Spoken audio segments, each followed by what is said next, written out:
Isang maganda at mapagpalang araw nga po sa ating lahat.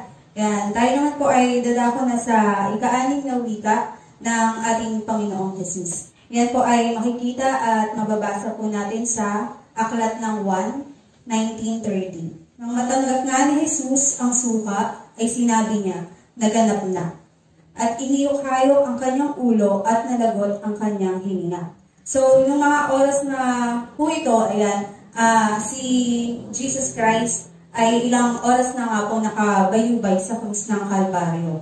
At dala-dala niya o nakasakbit sa kanyang balikat ang lahat ng bigat ng kasalanan ng sangkatauhan.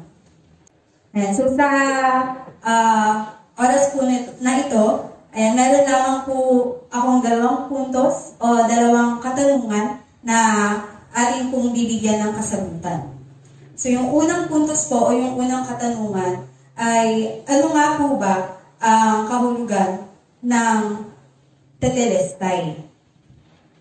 So sinasabi po na ang tetelestai ay nagpapahayag ng pagtatagumpay. So sa panahon ng ating Panginoong Jesus, ayan, yung salitang tetelestai, ginagamit po siya ng mga tao sa iba't ibang paraan. So unang halimbawa po sa larangan ng sining. Ayan, so pagkatapos na maipinta ng pintor ang kanyang obra maestra, ay kanyang sasabihin, tetelestai. Na ang ibig pong sabihin, pagkatapos ng mahabang panahon ng pagpipinta, ay natapos na niya ang kanyang obra.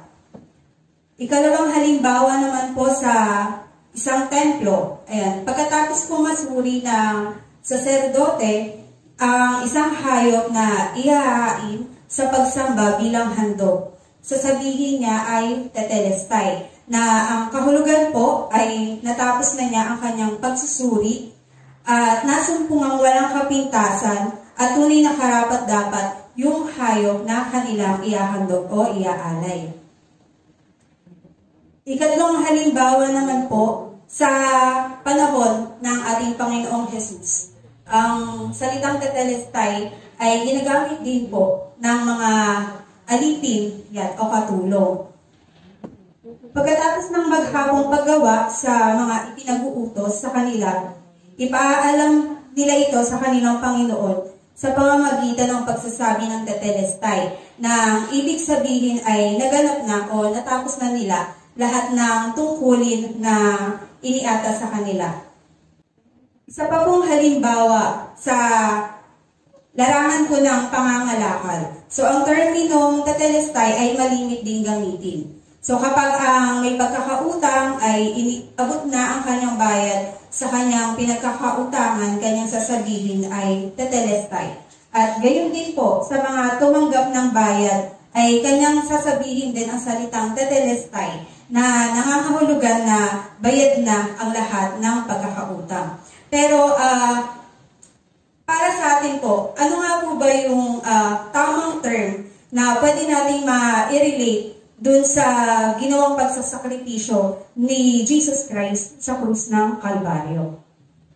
Ayan, so sabi po, ang pinakamalalim daw po at pinakaangkop na kahulugan ng ginawa ni Jesus sa krus ay ang terminong pangmilitar. So, si Jesus Christ ay inihalin tulad sa isang punong general ng sandatahang lakas na buong puso at may buong pagmamalaking kumakaway sa mga tao at buong puso at pagmamalaking isinisigaw ang salitang tetelestai, na ang ibig sabihin po na pagkatapos ng mahaba at madugong digmaan, ayan, kanya pong natalo ang mga kalaban at siya po ay nagtagumpay. Ayan, so ang salita nga pong tetelestai ay sigaw ng pagtatagumpay. So ang kamandag at bangis ng kasalanan na umalipin sa sanlibutan ay ginapi ni Jesus sa krus ng Kalbaryo. Sabi nga po sa Efeso 1:7, inubos tayo ni Kristo sa pamamagitan ng kanyang dugo at pinatawad ang ating kasalanan. Ikalawang puntos naman po, o ang ikalawang katanungan na ating bibigyan ng kasagutan ay, ano nga po ba ang naganap na o napagtagumpayan ni Jesus Christ?